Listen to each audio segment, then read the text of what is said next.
The storm punished the vast Chicago skyline, shrouding the towering buildings in a veil of white. Inside a mansion on the city's North Shore, 6-year-old Emma kneeled on the cold marble floor. Her small fingers gripped an empty baby bottle, shaking it desperately to extract the last precious drops of milk. Her brother Jack, only 8 months old, lay wrapped in a thin blanket, his face flushed with fever, eyes glassy and unfocused. "Just one spoonful," Emma whispered, her voice breaking. "Please, Jack hasn't eaten in 2 days." The grand mansion stood silent around them, opulent and frigid. Crystal chandeliers hung overhead, casting cold light that did nothing to warm the space. Emma wore a nightgown too thin for winter, her bare feet blew against the marble. Jack's labored breathing filled the otherwise silent room. From the shadows emerged Rebecca Parker, 35, with the calculated grace of a predator. Her silk robe flowed around her slender frame, glass of red wine dangling from manicured fingers. Her beauty was undeniable, but her eyes revealed nothing but contempt as she regarded the children. Still crying, pathetic, Rebecca's voice cut through the silence. She took a deliberate sip of wine, leaving a perfect crimson imprint on the crystal. "Your father will be home tomorrow. He can deal with your incessant whining then." Emma looked up, desperation etched across her small face. "Jack needs medicine. He's burning up. Please, just a little milk in his medicine." Rebecca laughed, the sound devoid of warmth. She moved to the high kitchen shelf where the formula and medicine sat purposely placed out of Emma's reach. She traced a finger along the containers, but made no move to retrieve them. $20 for formula. In this economy, her smile never reached her eyes. "Your father needs to learn that children are expensive. Perhaps he'll think twice before gambling away our savings next time." Emma clutched Jack tighter as he whimpered. She had tried everything, standing on chairs, climbing counters. But Rebecca always caught her, always punished her. The bruises on her arms told that story well enough. "I'll clean the whole house tomorrow," Emma promised, her small voice steady despite her fear. "I'll be good." 30 miles away in downtown Chicago, a single light burned on the 40th floor of Harrington Pharmaceuticals. Michael Harrington, 54, sat alone in his corner office. The city sprawled beneath him like a glittering universe. His face, once handsome, now carried the weathered lines of grief. His silver-streaked hair was still impeccably groomed, his tailored suit unwrinkled despite the late hour. On his desk sat an old photograph in a silver frame, a beautiful woman with kind eyes, holding a small girl, both smiling in summer sunshine. Michael stared at it, a tumbler of whiskey in his hand, amber liquid catching the light as Cats in the Cradle played softly from vintage speakers. His phone displayed a video, the same little girl from the photograph opening birthday presents, looking up at the camera with disappointed eyes. "When is Daddy coming?" her small voice asked from the screen. Michael's thumb hovered over the video, frozen in time. "I'm sorry, Lily," he whispered to the empty office. "I'm so sorry." The memories flooded back unbidden. The board meeting he couldn't miss, the birthday he promised to make it home for, the frantic call from the hospital, the rain-soaked funeral with a casket too small to comprehend. His wife Sarah and daughter Lily both gone in an instant when a truck driver fell asleep at the wheel. 5 years ago today. Michael closed the video and drained his whiskey. The empire he had built meant nothing. The pharmaceutical company that saved countless lives couldn't save the only ones that mattered to him. The irony was not lost on him. His phone rang, yanking him back to the present. "Sir," his assistant's voice came through. "The storm is getting worse. The meteorologists are calling it the worst blizzard in 30 years. You should head home before the roads become impassable." Michael glanced at the wall of windows, now almost completely white with snow. "Thank you, Jennifer. I'll leave shortly." He gathered his coat and car keys, taking one last look at the photograph before turning off the light. The elevator descended 40 floors in silence. In the underground parking garage, his Cadillac CT6 waited, the only car remaining. Back at the mansion, Emma had retreated to the corner of the kitchen, cradling Jack as he drifted in and out of restless sleep. His small chest rose and fell with alarming effort. The pediatrician had warned her 3 days ago, when she had taken Jack to the free clinic. Without proper medication, his condition would deteriorate rapidly. "Hold on, Jack," she whispered into his damp hair. "Just hold on for me." When their mother Sarah died, giving birth to Jack, Emma had promised to protect her little brother. Their father Robert had been a different man than, grieving but present. Everything changed when Rebecca entered their lives 6 months ago. The modeling agency representative had swept Robert off his feet, and within weeks she had moved into their home bringing nothing but cold cruelty behind closed doors. Emma's stomach cramped with hunger. They had both eaten nothing but crackers for days. Rebecca kept all food locked away except during mealtimes, which she often forgot when Robert was away on business, or gambling, as was more often the case recently. A plan formed in Emma's mind as she heard Rebecca's footsteps retreat upstairs. The medicine cabinet in the master bathroom contained the prescription for Jack's respiratory infection, and Robert's wallet often sat on the hallway table carelessly left behind, like so many of his responsibilities. Emma waited until she heard the shower running upstairs. With trembling determination, she laid Jack gently on a makeshift bed of couch cushions and crept toward the hallway. Robert's wallet lay exactly where she had hoped. Her small fingers opened it, finding several $50 bills.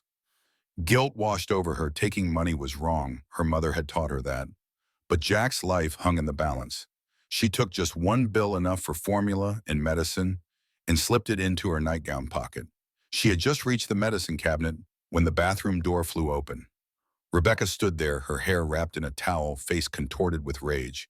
"You little thief!" Rebecca lunged forward, grabbing Emma's arm with bruising force. "I knew you couldn't be trusted." Emma cried out as Rebecca twisted her arm, the $50 bill fluttering to the floor between them. "Please, Jack needs medicine. He's really sick." Rebecca's eyes narrowed to dangerous slits.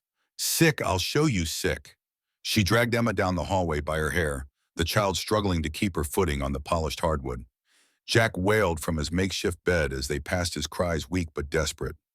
Rebecca snatched up Jack, roughly ignoring Emma's pleas. She marched toward the front door, Emma scrambling behind her. "If you want to steal from this family, you can do it elsewhere." Rebecca's voice was frighteningly calm as she yanked open the heavy oak door. Wind and snow immediately whipped into the foyer. "Maybe the cold will teach you both some gratitude." With one powerful shove, Rebecca pushed Emma onto the snow-covered porch. Before Emma could regain her balance, Rebecca placed Jack in her arms and tossed the $50 bill at her feet. "Buy all the medicine you want, if you can find a pharmacy open in this blizzard." The door slammed shut with finality. Emma heard the deadbolt slide into place. She stood frozen, Jack crying weakly in her arms, the $50 bill already disappearing under fresh snow. Her bare feet burned with cold nightgown whipping around her legs. "It's okay, Jack," she whispered, though nothing was okay. "I'll keep you warm." Mom wrapped her brother tighter in his blanket, trying to shield him from the merciless wind. She had to find help. The nearest convenience store was nearly a mile away, but it stayed open all night. If she could just get there, maybe the kind cashier who sometimes slipped her candy would help. She tucked the bill securely in her nightgown and stepped off the porch into snow that reached her knees. Each step was agony, her feet numb within minutes. The wind threatened to knock her small frame over, but she leaned into it, Jack clutched against her chest. The suburban streets stretched before her, usually pristine and welcoming, now a barren tundra. No cars passed. No lights shone from neighboring homes.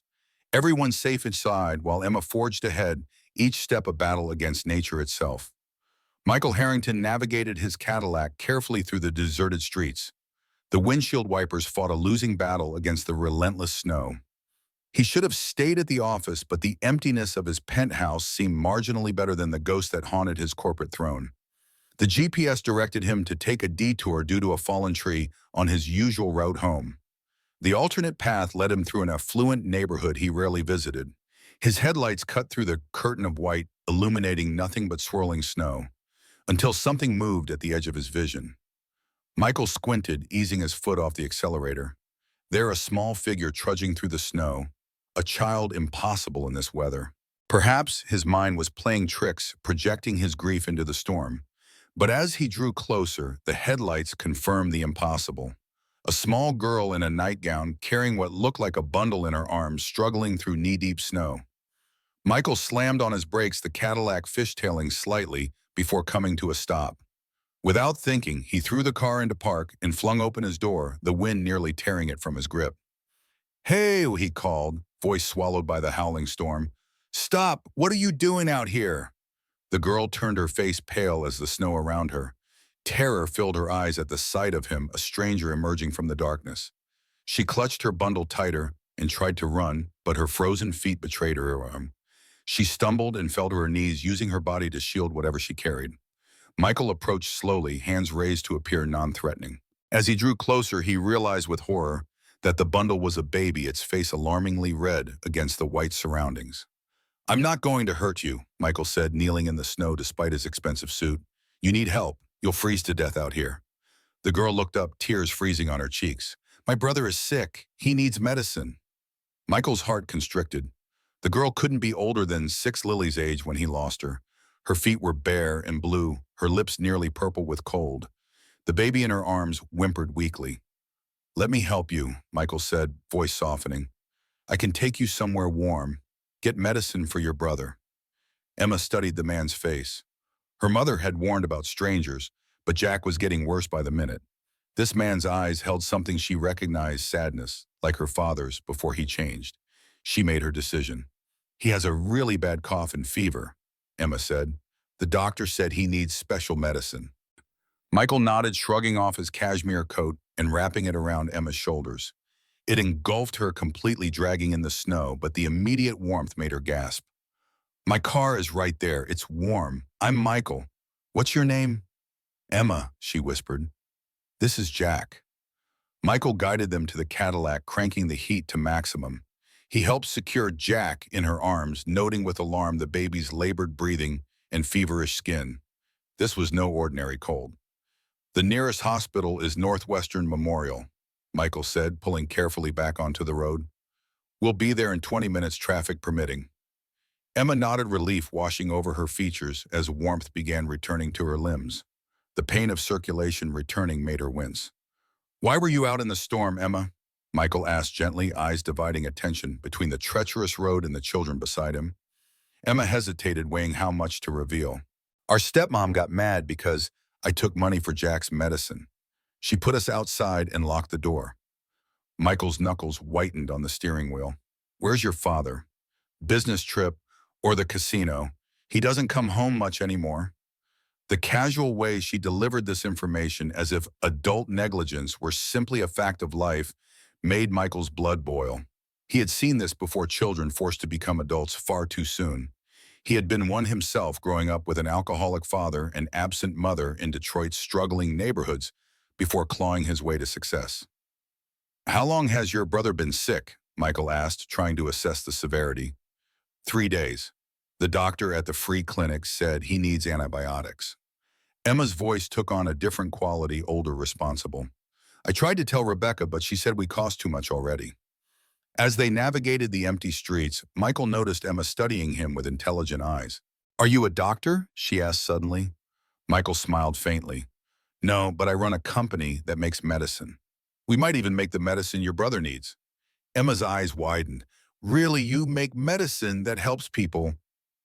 "That's the idea," Michael said, a shadow crossing his face. His company had saved countless lives, but not the ones that mattered most to him. Jack's coughing intensified, a wet rattling sound that alarmed both of them. Michael pressed the accelerator, the Cadillac gliding through the snow with newfound urgency. "He'll be okay." Michael reassured, though uncertainty gnawed at him. "We're almost there." Emma nodded, but her eyes betrayed her fear. She had been the responsible one for so long. It seemed unreal to surrender control to an adult. Michael recognized the look he had worn at himself as a child. The hospital emerged from the snowstorm like a beacon, its emergency room entrance blazing with light.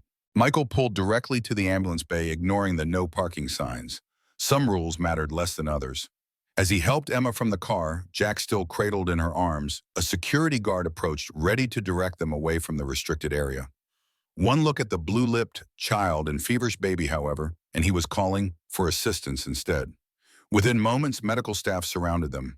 A nurse whisked Jack away despite Emma's reluctance to release him. Another led Emma to an examination room, Michael following close behind. The sudden flurry of activity overwhelmed Emma, who reached instinctively for Michael's hand. The gesture stunned him, this child he had known for less than an hour reaching for him as if he were a lifeline. "Sir, are you the father?" A doctor approached, clipboard in hand. Before Michael could respond, Emma squeezed his hand and answered for him. He saved us from the snow. Jack is really sick. The doctor, a woman in her 50s with kind eyes and a no-nonsense demeanor, introduced herself. I'm Dr. Susan Reynolds. Are you a relative? No, Michael admitted. I found them walking in the storm. The girl says her brother needs antibiotics. Their stepmother put them out in the cold. Dr. Reynolds' expression darkened. She knelt to Emma's level. Sweetheart, can you tell me your full name and address? Emma Parker. We live at 1482 Lakeshore Drive. Michael felt a jolt of recognition. Parker. The name triggered something in his memory, but the connection remained elusive. And your parents' names? Dr. Reynolds continued gently. My dad is Robert Parker. My mom was Sarah, but she died when Jack was born. Rebecca is our stepmom now. Michael froze. Robert Parker. The name hit him like a physical blow. Images flashed through his mind: a trusted employee, falsified safety reports, a rushed product launch, and then the accident that took Sarah and Lily from him. Robert Parker had been the research director who cut corners, who assured Michael the new medication was safe, despite incomplete testing. The man whose negligence had indirectly killed Michael's family. And now, by some cosmic joke, Michael had rescued Robert Parker's children from the snow. Dr. Reynolds noticed Michael's reaction, but continued questioning Emma professionally. How long have you been outside, Emma? I don't know. It felt like forever. She was barefoot in the snow. Michael interjected, pushing aside his shock to focus on the immediate crisis. The baby is running a high fever with respiratory symptoms. Dr. Reynolds nodded. We'll examine them both immediately. We need to check for frostbite and hypothermia and get the baby started on treatment. She turned back to Emma. We need to contact your parents. Do you know your father's phone number? Emma recited it perfectly. Then with hesitation, she asked, Is Jack going to be okay, doctor? Reynolds smiled reassuringly. We're going to do everything we can. You were very brave to get help for him. As the doctor left to phone Robert and check on Jack, Michael remained with Emma. Hospital staff had provided her with warm socks and a child-sized hospital gown to replace her wet nightgown. She looked impossibly small sitting on the examination table, Michael's coat still draped around her shoulders. Are you a dad? Emma asked suddenly, studying Michael's forehead. The question pierced him. I was. I had a daughter about your age. Emma processed this information with unusual perception for a child her age. Where is she now? She died in an accident, her and her mom. Michael surprised himself with his honesty. He rarely spoke about Lily and Sarah, the wounds still too raw. Emma nodded with the solemn understanding that only comes from personal loss. My mom died too. She was nice. She used to sing to me and Jack before he was even born. Michael smiled despite himself. My wife used to sing too. Terribly off-key, but our daughter never seemed to mind. A nurse entered with a wheelchair, explaining they needed to take Emma for some tests. Emma looked to Michael, a flash of panic crossing her face. Will you stay? Please, she asked, vulnerability breaking through her brave facade. Michael nodded without hesitation. I'll be right here, I promise. The nurse wheeled Emma away, leaving Michael alone with his thoughts. The universe had a twisted sense of humor, bringing him face to face with Robert Parker's children on the anniversary of his family's death. The man responsible for his loss was now absent, neglecting his own children while they suffered. Michael should hate these children by association. It would be easier to alert hospital staff and walk away, return to his empty penthouse and his memories. But Emma's small hand in his had awakened something he thought long dead. A doctor approached, different from Dr. Reynolds. Mr. Harrington, I'm Dr. Chen. I understand you brought in the Parker children.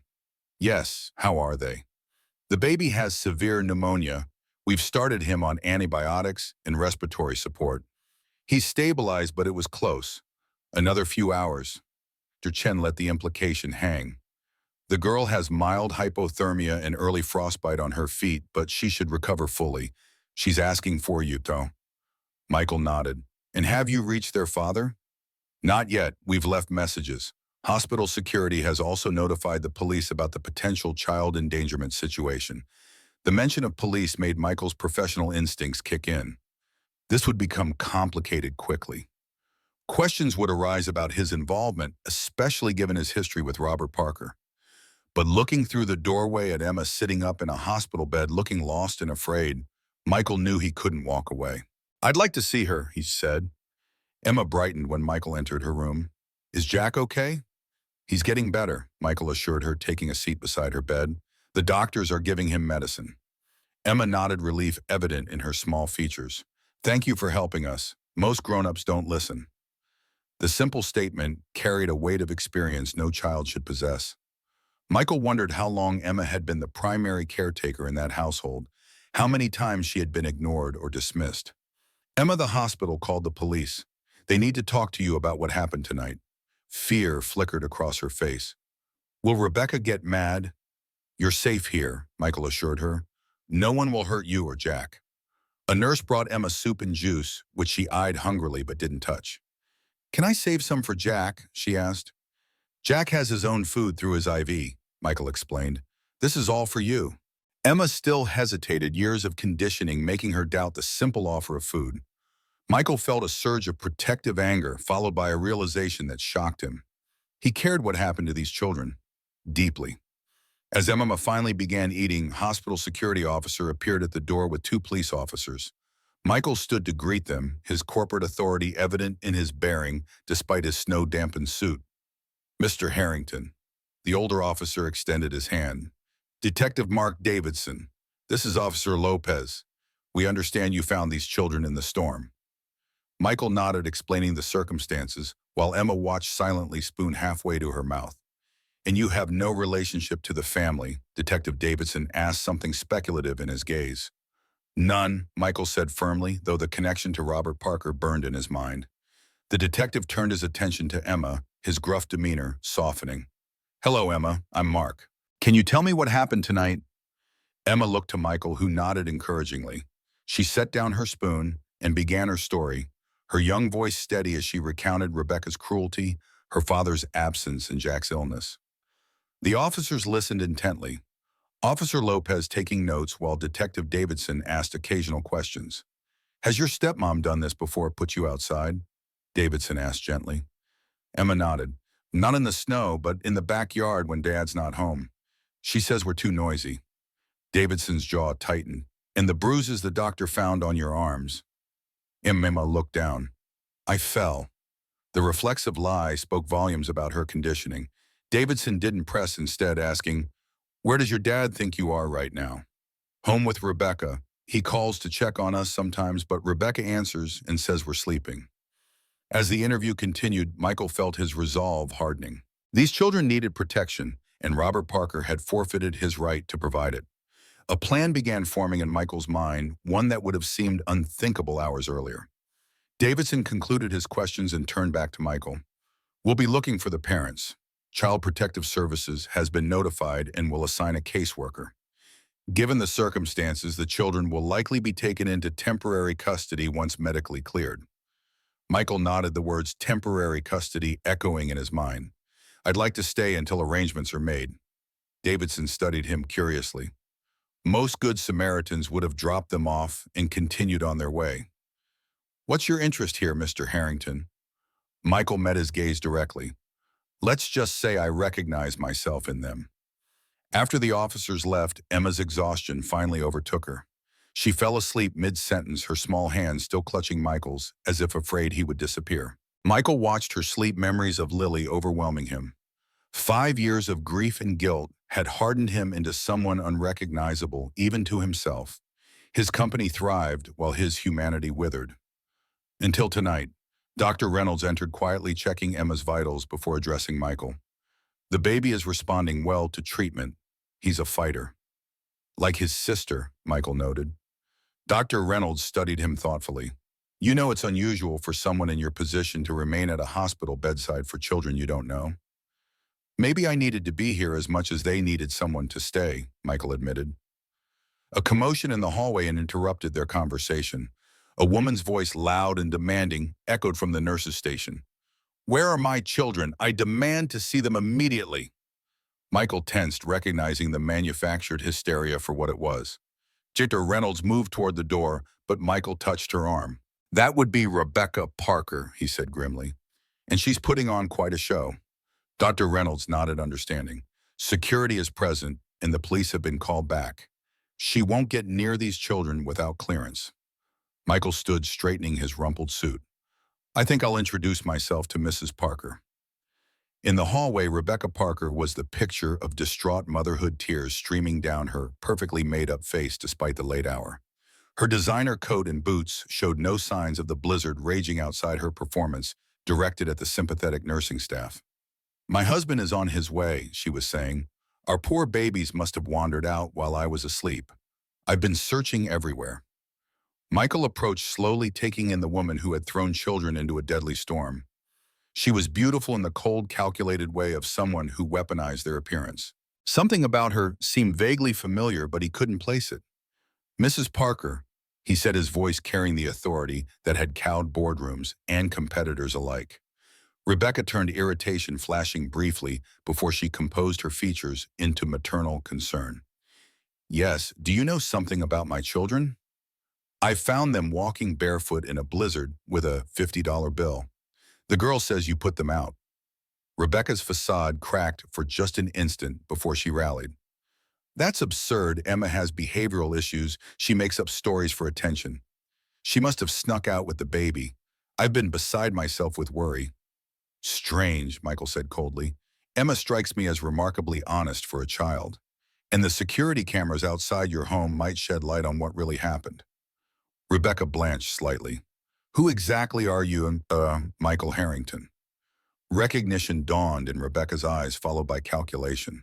Of Harrington Pharmaceuticals. What a remarkable coincidence. My husband Robert used to work for your company years ago. I remember, Michael said, voice dangerously soft. Rebecca sensed the shift in power dynamics immediately. Her expression hardened, the maternal mask slipping. Whatever you think you know about tonight, Mr. Harrington, consider that children often misunderstand adult situations. And consider that hypothermia and pneumonia aren't misunderstandings, Michael countered.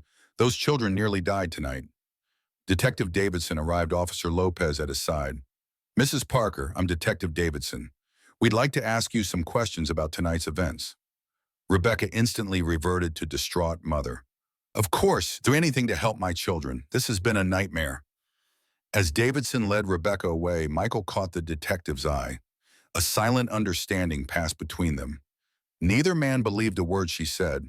Michael returned to Emma's room, finding her still asleep, peaceful for perhaps the first time in months. He took his seat beside her, resuming his vigil. Jack had been moved to the same room, tiny in his hospital crib, but breathing more easily with each passing hour. Michael's phone vibrated, a text from his driver. Sir, I've brought your overnight bag as requested. Also, your legal team is standing by. Michael smiled grimly. Rebecca Parker had no idea what was coming. Neither did Robert. These children deserve protection, and Michael Harrington had the resources to provide it. Emma stirred, her eyes fluttering open. You stayed, she whispered, surprised. I promised I would, Michael replied. No one keeps promises anymore, Emma said with childlike certainty. Michael took her small hand in his. I do, Emma. I keep my promises. The words emerged from some deep forgotten part of him, the man he had been before grief hollowed him out. Emma studied him with those two wise eyes, then nodded solemnly. I believe you, she said simply, and drifted back to sleep. Outside, the blizzard continued its assault on Chicago, but inside this hospital room, something had shifted. The random encounter in a snowstorm had awakened Michael's dormant humanity. These children, connected to his past pain through cosmic irony, had somehow become his path to redemption. Michael leaned back in his chair, watching over Emma and Jack as the night deepened. For the first time in 5 years, the anniversary of his greatest loss had become something else entirely, the beginning of an unexpected second chance. Morning sunlight filtered through the hospital blinds, casting thin golden bars across Emma's sleeping form. Michael stirred in the uncomfortable visitor's chair, his neck stiff from the awkward position. He had dozed intermittently through the night, jerking awake at every small sound from either child. Jack gurgled softly from his crib, now breathing easier after a night of antibiotics and respiratory treatments. His fever had broken around dawn, bringing palpable relief to the medical staff. Dr. Susan Reynolds stood at the foot of his crib, reviewing his chart with quiet satisfaction. Mr. Harrington, she said, noticing Michael was awake. You stayed all night. It wasn't a question, but Michael nodded anyway. How is he? Remarkably improved. Children are resilient, especially when treatment isn't delayed too long. Susan's eyes conveyed what remained unsaid. Another day, without medical intervention, would have led to a different outcome. Emma stirred small hands clutching at the hospital blanket. Her eyes opened, momentary confusion giving way to recognition as she saw Michael. Something like surprise, then cautious joy crossed her features. "You're still here," she whispered. "I told you I would be," Michael replied, his voice rough from sleep. Emma's gaze shifted immediately to Jack's crib. "Is he better?" Dr. Reynolds stepped forward. "He's doing very well, Emma. You got him help just in time." The girl's shoulders sagged with relief, the burden of responsibility momentarily lifted. She looked impossibly small in the hospital bed, her feet bandaged from the mild frostbite she had suffered. Michael felt a fresh surge of anger toward Rebecca and Robert Parker. A nurse entered with breakfast trays, setting one before Emma with an encouraging smile. Unlike last night, Emma didn't hesitate, her hunger overcoming any conditioning. Michael watched her eat, thinking of all the meals she must have gone without while caring for her brother. "Mr. Harrington," Dr. Reynolds said quietly, gesturing him toward the hallway. "A word." Outside Emma's room, the doctor's expression turned serious. "The police interviewed Rebecca Parker extensively last night. She's sticking to her story that Emma took the baby and left the house while she was sleeping." Michael snorted derisively. "The girl is 6 years old. She can barely reach doorknobs." "I know. Detective Davidson doesn't believe her either, but Rebecca has called in a lawyer, apparently a good one." Susan ran a hand through her graying hair. "Child Protective Services is sending Martha Daniels this morning. They'll make a determination about temporary custody." "What about the father?" Michael asked. "Robert Parker arrived about an hour ago. He's with Detective Davidson now. He claims he had no idea his wife was mistreating the children." Susan's tone made her skepticism clear. "He's asking to see them." Michael's jaw tightened. 5 years had passed since he'd last seen Robert Parker, since the day he'd fired him after the scandal broke. The man whose negligence had indirectly caused Sarah and Lily's deaths now wanted access to the children he'd already failed. "I'd like to be present when he comes," Michael said, his tone leaving no room for argument. Susan studied him carefully. "There's something more between you and the Parker family, isn't there?" Michael hesitated, then decided on honesty. "Robert Parker worked for me years ago. His carelessness cost lives, including my wife and daughter. I fired him and made sure he'd never work in pharmaceuticals again." Susan's eyes widened. "And you still helped his children?" "Children shouldn't pay for their parents' sins," Michael said simply. The doctor nodded slowly. "I'll make sure you're notified when he comes up." Back in Emma's room, Michael found her attempting to feed Jack small spoonfuls of applesauce from her breakfast tray. Her movements were practiced tender. Michael realized she had probably been the baby's primary caretaker since his birth. "He loves applesauce," Emma explained, noticing Michael watching. "Mom used to make it for me when I was little." Michael pulled his chair closer. "You're very good with him." "I have to be," she said with childlike honesty. "Dad works a lot, and Rebecca doesn't like babies." She hesitated, then added softly, "Dad used to be different. Before Mom died, he used to laugh more." The complexity of emotion on her young face struck Michael. Despite everything, she still loved her father, still remembered a better version of him. Michael thought of Robert Parker as he'd known him, brilliant but reckless, always cutting corners in pursuit of faster results. The same traits that had made him valuable until they made him dangerous. A knock at the door interrupted his thoughts. An older woman with a sensible cardigan and a worn leather portfolio entered, her keen eyes taking in the scene with practiced efficiency. "Emma Parker, I'm Martha Daniels from Child Protective Services." Her voice was kind but direct. She turned to Michael. "And you must be Mr. Harrington. The hospital staff told me you've been here all night." Michael stood, extending his hand. "Michael Harrington, I found the children in the storm last night." Martha's handshake was firm, her assessment of him obvious. "Quite the Good Samaritan. Most people would have called 911 and continued on their way." There was a hint of suspicion in her voice that Michael recognized from years of business negotiations. She was wondering about his motives, as she should be. "These children needed immediate help," he said simply. "I provided it." Martha nodded, then turned her attention to Emma. "Hello, Emma. I'd like to talk with you for a little while. Is that okay?" Emma looked to Michael, who nodded encouragingly. "It's all right, Emma. Ms. Daniels is here to help." Martha pulled up a chair beside Emma's bed, opening her portfolio. Mr. Harrington, would you mind giving us some privacy hospital protocol? Michael understood CPS interviews were typically conducted without other adults present to ensure children spoke freely. He squeezed Emma's hand reassuringly. I'll be right outside. In the hallway, Michael paced, his mind racing. The events of the past 12 hours felt surreal, finding Robert Parker's children in a blizzard, staying the night at their bedside, feeling more alive than he had in years. The cosmic coincidence was either cruelly ironic or divinely orchestrated. His phone buzzed with messages from his executive team. Board meetings pending FDA applications, quarterly projections. The machinery of Harrington Pharmaceuticals continued without him. For the first time in 5 years, Michael found himself not caring about any of Ed. Instead, his thoughts kept returning to Emma's small hand in his, to the trust in her eyes, when she'd realized he'd stayed through the night. How many adults had failed her already in her short life? The elevator doors at the end of the hall opened, and Michael tensed as Robert Parker stepped out, accompanied by Detective Davidson. Robert had aged poorly in 5 years. His once athletic frame had softened, his hair thinned, his complexion sallow.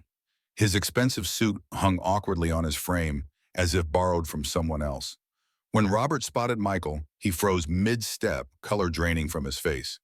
Michael, what are you doing here? Hello, Robert, Michael said coldly. Ironic, isn't it? I found your children walking barefoot in a blizzard last night. Your infant son nearly died from pneumonia while you were gambling away your family's security. Robert flinched as if struck. Detective Davidson watched the exchange with sharp interest, clearly noting the existing connection between the men. You don't understand, Robert began, his voice unsteady. Rebecca said they were fine. She said she had everything under control. Convenient, Michael replied. Your wife claims the 6-year-old took the baby and wandered into a blizzard on her own. Neither story explains the bruises on Emma's arms or the fact that your son hadn't eaten in 2 days. Robert's shoulders slumped. The defensive posturing drained away, leaving only defeat in its wake. I've made mistakes, he admitted quietly. More than you know. Mr. Parker, Detective Davidson interjected. Your interview with Child Protective Services is scheduled for 30 minutes from now. You can see your children briefly, but an officer will remain present. Robert nodded mechanically. Michael stepped aside as Davidson led him toward Emma's room, where Martha Daniels was just concluding her interview. The social worker emerged, her expression carefully neutral, as she nodded to Davidson and Robert. You can go in, she told Robert. Officer Lopez is already inside. As Robert entered, Martha turned to Michael. Mr. Harrington, I'd like to speak with you as well. They moved to a small consultation room where Martha laid out her portfolio and fixed Michael with a direct gaze. Your involvement in this situation is unusual, she began. You're a billionaire CEO who happened to find his former employees neglected children in a blizzard and then spent the night at their hospital bedside. Michael appreciated her directness. When you put it that way, it does sound improbable. You understand why I might have questions about your motives. Of course, I would in your position. Martha studied him. These children have been failed by the adults meant to protect them. I need to ensure that pattern doesn't continue. I agree completely, Michael said, which is why I'd like to apply for temporary guardianship. The statement surprised even him. The thought had been forming since the previous night, but hearing himself say it aloud made it real. Martha's eyebrows rose. That's unexpected. You have no familial relationship to these children. You have a complicated history with their father. You're a single man with presumably extensive work commitments. Michael leaned forward. Ms. Daniels, I run a pharmaceutical company dedicated to saving lives. Last night I personally saved 2. I have resources, a stable home, and frankly, more love to give than I've had outlets for in the past 5 years. Martha made a note in her portfolio. Your wife and daughter died 5 years ago, correct? The anniversary was yesterday. Michael stiffened. You've done your research. It's my job to know who might be taking responsibility for vulnerable children, she replied evenly. Are you certain this isn't about grief or guilt?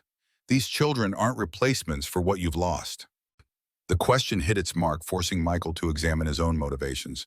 Was this about Lily? About some misguided attempt to fill the void her absence had created? They're not replacements, he finally said. Nothing could replace my daughter, but last night, for the first time in 5 years, I felt something other than grief or numbness. Those children needed someone to protect them, and I realized I needed to be that someone. Call it redemption if you want a label. Martha held his gaze for a long moment, then nodded. I appreciate your honesty. However, temporary guardianship decisions aren't made in a day. There's a process, especially with contested cases, and I assume this would be contested. By whom? Robert, who's been absent, Rebecca, who threw them into a blizzard. The courts favor biological parents, Mr. Harrington even flawed ones. And you have a personal history with the father that could be interpreted as seeking revenge. Michael hadn't considered that angle. This isn't about revenge. Perhaps not to you, but optics matter in family court. Martha closed her portfolio. For now, the children will be placed in emergency foster care once they're medically cleared. I can expedite your application for consideration, but I make no promises. The thought of Emma and Jack disappearing into the foster system sent a spike of panic through Michael. When would they be moved? Jack needs another 24 hours of observation. Emma could be discharged today, but we'll keep them together. So tomorrow morning, most likely. Michael nodded, mind already calculating. 24 hours to find another solution. When they returned to the hallway, Robert was emerging from the children's room, his face ashen. Officer Lopez followed close behind, her expression neutral but watchful. Robert, Michael called, we need to talk. Robert looked up, seeming to age years in the moment their eyes met. Yes, he agreed quietly. We do. Martha Daniels excused herself to complete her paperwork while Officer Lopez retreated to a discreet distance. Michael led Robert to a small waiting area at the end of the hall, empty at this early hour. You look like hell, Michael observed coldly. Robert laughed without humor. 5 years of bad decisions will do that. He ran a hand over his face. Emma barely spoke to me. She just kept asking if I was going to take them back to Rebecca. Can you blame her? No. Robert's admission came without hesitation. I've failed them completely, just like I failed at everything else. He looked directly at Michael, including the safety protocols for Neurogen. The name of the medication hit Michael like a physical blow. Neurogen, the drug whose insufficient testing had led to fatal side effects in a small percentage of patients. Patients like Sarah. That's ancient history, Michael said tightly. Not to you, Robert countered. Not when it took your family. He sighed heavily. I was cutting corners to impress you, you know. The brilliant, demanding Michael Harrington. I wanted to be indispensable. Don't you dare make this about me. Bah, Michael warned, anger flaring. You falsified safety reports. You pushed a drug to market that wasn't ready. And I've paid for it every day since. Robert said, no defensiveness in his tone. Lost my career, my reputation. Started drinking, gambling. Lost Sarah to complications with Jack's birth. Then found Rebecca, who seemed like salvation until... He trailed off, gesturing vaguely toward the children's room. Michael studied the broken man before him. Why are you telling me this? Robert met his gaze directly. Because I want you to take them. The statement hung between them, unexpected and heavy with implication. What? Emma and Jack, I want you to take them. Robert's voice strengthened with conviction. I can't protect them. I'm drowning in debt. Rebecca. He shook his head. I didn't know how bad it was. I swear I didn't.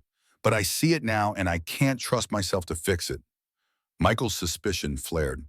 Is this some kind of trick? It's surrender, Robert corrected. Detective Davidson told me you stayed all night with them, that you want to apply for guardianship. I won't contest it. Michael struggled to process this turn of events. Why would you agree to this? I destroyed your career. No, I destroyed my career. You were just the one who caught me. Robert leaned forward, elbows on knees. Look, I know what you're thinking. This seems too easy. But Emma lit up when she talked about you. First time I've seen that in months. And Jack, his voice broke. Jack would have died if you hadn't found them. The sincerity in Robert's voice was disarming. Michael had prepared for a fight, not capitulation. Rebecca won't agree, Michael pointed out. Robert's expression hardened. Rebecca has her own problems to worry about. Detective Davidson found evidence on her phone. She's been working with Charles Wilson. The name registered immediately, Charles Wilson, CEO of Wilcorp Pharmaceuticals, Harrington's chief competitor. The man had been trying to acquire Michael's company for years. Working with him, how? Planning to steal proprietary formulas from your research division. Apparently, she's been cultivating me for over a year for access. Robert laughed bitterly. Turns out I wasn't even worth marrying for myself. The pieces clicked into place. Rebecca's familiar faced the targeting of Robert the rushed marriage. It had been corporate espionage all along with the children as collateral damage. Why tell me this? Michael asked. Consider it the beginning of making amends. Robert stood. I'll sign whatever you need. Just promise me one thing, let them know someday that their father wasn't always a monster, that I loved them even when I couldn't show it right. Before Michael could respond, a commotion erupted down the hallway. Raised voices echoed from the direction of the children's room. Both men turned to see Rebecca Parker engaged in a heated argument with Dr. Reynolds and Officer Lopez. She's trying to get to the children, Michael realized, already moving. They arrived to find Rebecca in full performance mode, tears streaming down her perfectly made-up face. They're my children. You can't keep me from them. Dr. Reynolds stood firmly in the doorway. Mrs. Parker, as I've explained, given the circumstances and pending investigation, you cannot have unsupervised access to the children. This is outrageous. Robert, tell them. Rebecca spotted her husband, relief washing over her features. Thank God you're here. These people are keeping me from our children. Robert's face was stone. Stop it, Rebecca. It's over. I know about Charles Wilson. Rebecca froze calculation, replacing distress in an instant. Her gaze darted from Robert to Michael, reassessing the situation with cold precision. When she spoke again, her voice had lost its hysterical edge. I don't know what you think you know, but save it, Robert interrupted. The police have your phone, the texts, the photos, the plans, all of it. Rebecca's composure cracked, genuine emotion breaking through, not remorse, but rage. You pathetic, worthless drunk. You think anyone would want you for yourself? You were nothing but access. To my company, Michael interjected. Through him. Rebecca's attention snapped to Michael, something like recognition finally dawning. Harrington. She laughed, a harsh sound devoid of humor. The mighty Michael Harrington swooping in to save the day. How convenient. Mrs. Parker, Officer Lopez stepped forward. I need you to come with me now. Detective Davidson has additional questions regarding the evidence found on your devices. Rebecca's eyes narrowed, her mind visibly calculating options. For a moment, Michael thought she might try to flee. Instead, she straightened her designer jacket and tossed her hair. Fine, but this isn't over. Those children are my leverage, and you all know it. As Officer Lopez led Rebecca away, the implications of her statement hung in the air. Leverage. The children weren't family to her. They were bargaining chips in a larger game. Inside the room, Emma sat wide-eyed in her hospital bed, clearly having heard everything. Jack, oblivious, gurgled happily in his crib, fascinated by the colorful mobile hanging above him. Emma. Michael approached gently. Are you okay? She nodded, though her small hands clutched the blanket tightly. Is Rebecca going away? The simple question carried so much hope that it made Michael's chest ache. Yes, he promised. She's going away. Robert hung back in the doorway, shame evident in every line of his body. Michael gestured him forward. Your father has something to tell you. Robert approached slowly, kneeling beside Emma's bed. Emma, sweetheart, I've made a lot of mistakes. I wasn't there when you and Jack needed me. He swallowed hard. But Mr. Harrington is going to take care of you now for a while. He's a good man, better than me. Emma's gaze shifted between Robert and Michael, processing this information. Are you going away too? Not forever, Robert said gently. I need to fix some things. Get better so I can be the dad you deserve. But I'll visit if that's okay. Emma considered this, then nodded solemnly. Jack needs his medicine 3 times a day, and he likes when you sing the rainbow song at bedtime. The childlike instruction, caretaker to caretaker, brought tears to Robert's eyes. I'll remember that, he promised, though they all knew he was surrendering those responsibilities to Michael. As Robert said his goodbyes, Dr. Reynolds pulled Michael aside. What just happened? A change of plans, Michael explained. Robert is going to support my application for guardianship. Susan's eyebrows rose. That's unexpected. What about Rebecca? She'll be occupied with criminal charges if Detective Davidson has his way. Michael glanced at his watch. I need to make some calls. The children will be released tomorrow. Barring complications, yes, Jack is responding well to treatment and Emma's frostbite is minor. Good. I'll need to prepare my home. Michael hadn't been to his penthouse in years. The thought of bringing children into that sterile, grief-preserved space was unthinkable. And find a more suitable residence. All within 24 hours. Susan's skepticism was evident. Mr. Harrington, even with expedited processing and Robert's support, temporary guardianship isn't instantaneous. There are home studies, background checks. I'm aware, Michael interrupted. But I also know that the system is overwhelmed and emergency placements happen daily. Martha Daniels said as much. Susan studied him thoughtfully. You really want this? It wasn't a question, but Michael answered anyway. More than I've wanted anything in 5 years. The doctor nodded slowly. Then I hope it works out for all your sakes. After she left, Michael returned to Emma's bedside. Robert had gone, leaving behind a palpable sense of both loss and possibility. Emma was reading a picture book to Jack, who batted at the colorful pages with chubby hands. Emma, Michael said gently, how would you feel about coming to stay with me for a while, you and Jack? Emma looked up, her young face serious beyond her years. Like a sleepover. Something like that. A longer one. Michael chose his words carefully. Your dad needs some time to get better and my house has plenty of room. Does your house have books? Emma asked, priorities clear. Michael smiled. Many books. And we can get more, whatever kinds you like. Emma nodded, decision made with childlike simplicity. Okay, but Jack needs his special formula. And his bunny. We'll make sure he has everything he needs, Michael promised, once again struck by her caretaking instincts. And you'll have everything you need too. Emma seemed to consider this novel concept, her own needs being considered, before returning to reading to Jack.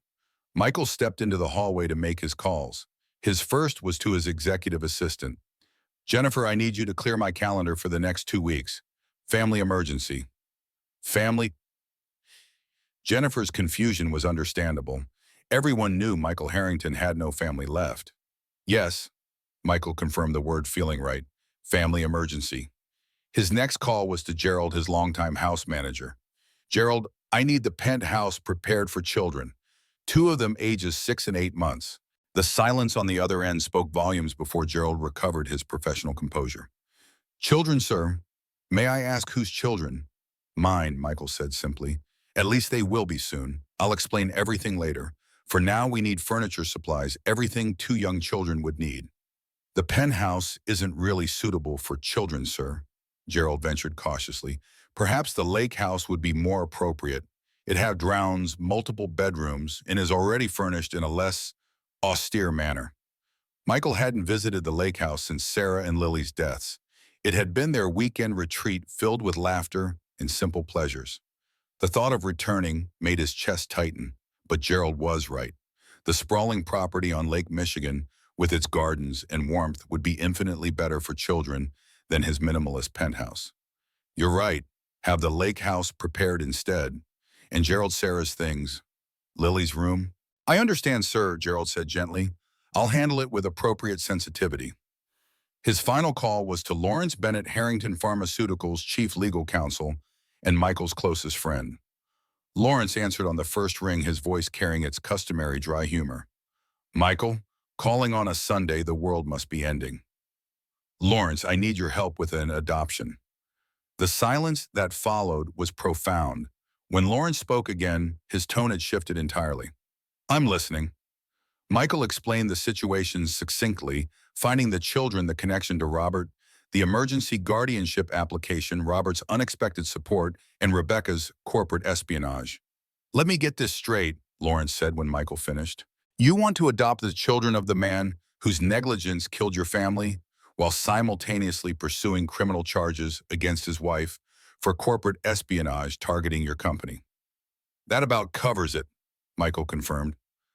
Lawrence sighed deeply. Only you, Michael, only you could find yourself in this situation. There was a pause, then. I'll have the guardianship paperwork expedited. Martha Daniels is fair but thorough. She'll need assurances this isn't some revenge plot against Robert. It's not, Michael said firmly. This is about the children. I believe you, Lawrence assured him, but the optics are challenging. We'll need character witnesses, home study preparations, the works. And regarding Rebecca, if she's working with Charles Wilson, that's industrial espionage. Federal charges, potentially. We'll need to involve corporate security. One thing at a time, Michael cautioned. The children come first. Of course, Lawrence agreed. I'll be at the hospital in an hour with preliminary paperwork.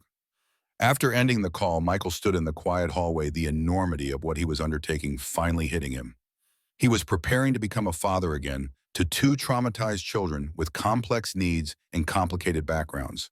Children connected to his greatest loss. The old Michael, the grief-hollowed shell who existed only for his company, would have called the whole thing insane. But standing there listening to Emma's soft voice reading to Jack, through the partially open door, he knew with absolute certainty that this was right. This was his path forward. Michael's phone buzzed with a text from Detective Davidson. Found something interesting in Rebecca's background. Need to talk ASAP. Before Michael could respond, a hospital volunteer approached with a small, somewhat battered, stuffed rabbit. Sir Officer Lopez asked me to bring this up. Said it belongs to the baby and was left at the Parker house. Michael accepted the well-loved toy, noting its worn ears and faded color, clearly Jack's cherished comfort object. Thank you. This will mean a lot to them. He returned to the children's room, holding up the rabbit triumphantly. Look who I found. Emma's face lit up with genuine delight. Mr. Hoppy Jack, look. The baby squealed with recognition as Michael placed the stuffed animal in his crib. Jack immediately clutched it to his chest, tiny fingers exploring the familiar texture.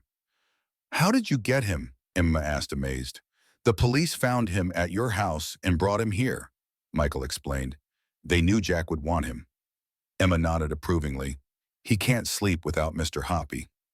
Mom gave him to Jack when he was born.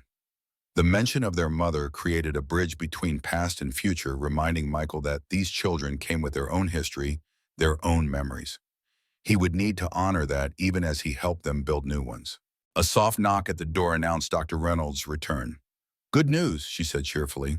If Jack continues improving at this rate, you'll both be discharged tomorrow morning.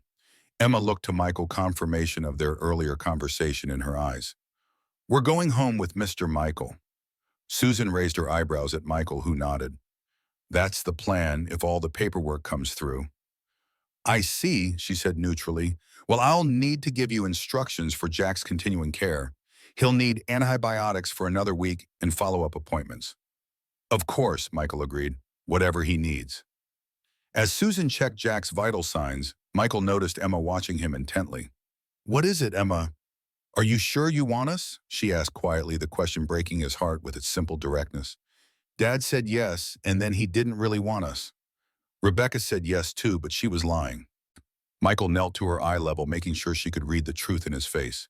I am absolutely sure. I have never been more sure of anything. Emma studied him with that too-old gaze, then nodded once decision made.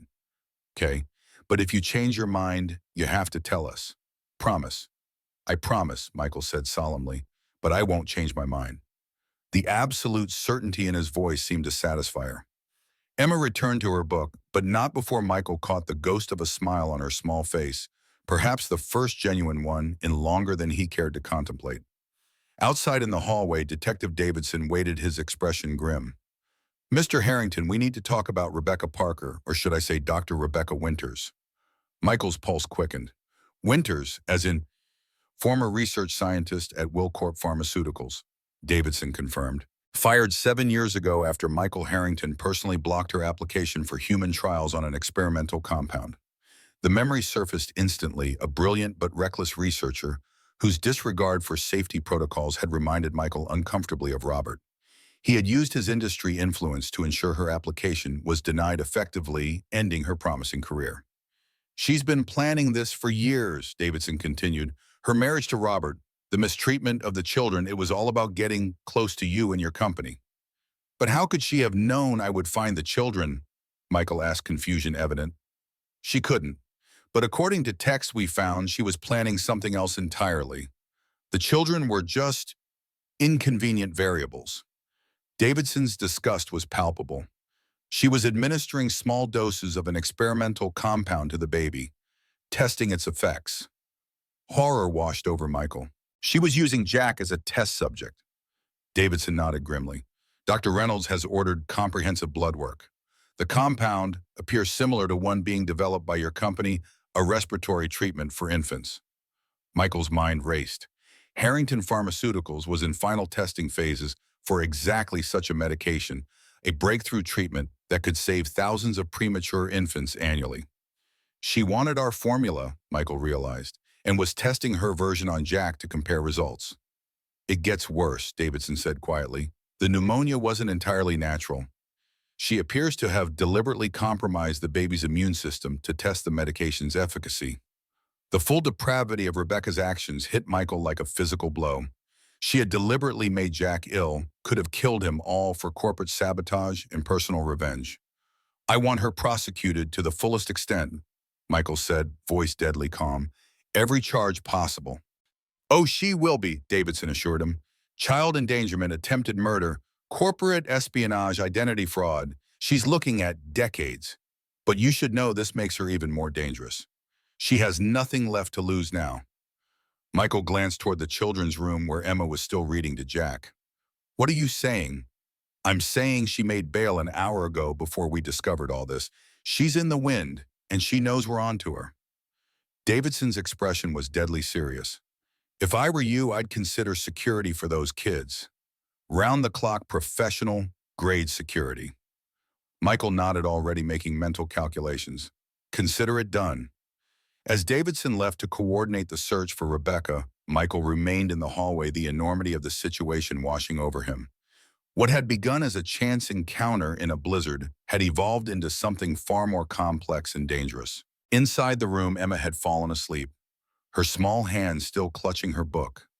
Jack babbled happily in his crib, Mr. Hoppy secured firmly under one arm. Looking at them, Michael felt the weight of responsibility settle on his shoulders, not as a burden, but as a sacred trust. These children needed protection, stability, love. Against all odds, against reason itself, Michael Harrington found himself prepared to offer all three. Whatever Rebecca was planning, whatever obstacles lay ahead, one thing was certain: these children would not face them alone. Not anymore. The morning sun painted the lake house in shades of amber and gold, casting long shadows across immaculately maintained gardens. Michael stood at the panoramic windows of the great room, watching the gentle waves of Lake Michigan lap against the private shoreline. The sprawling property had sat mostly empty for 5 years, preserved like a museum to happier times. Now it hummed with activity as staff prepared for the arrival of its newest residents. Gerald supervised the final arrangements, directing the placement of a state-of-the-art crib in the room adjoining the master suite. Security personnel walked the perimeter, familiarizing themselves with entry points and blind spots.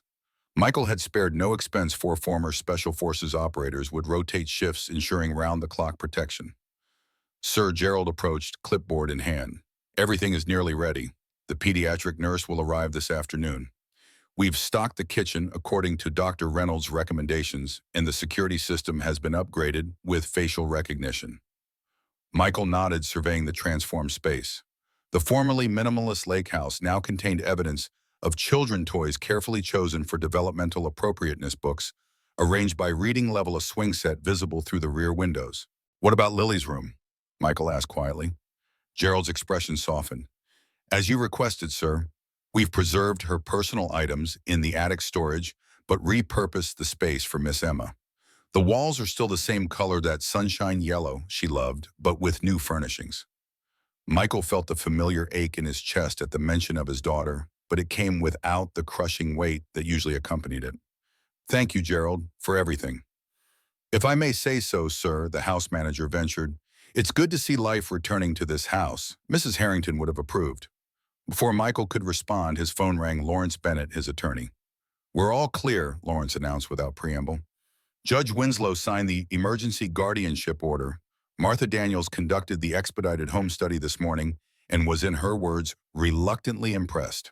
You're officially the temporary guardian of Emma and Jackson Parker for the next 90 days, pending further court review. Relief flooded through Michael. And Robert signed all the necessary paperwork as promised. He's checked himself into a rehabilitation facility in Wisconsin 30-day program for alcohol dependency. The judge viewed that favorably. And Rebecca, Lawrence's tone darkened. Still no sign of her.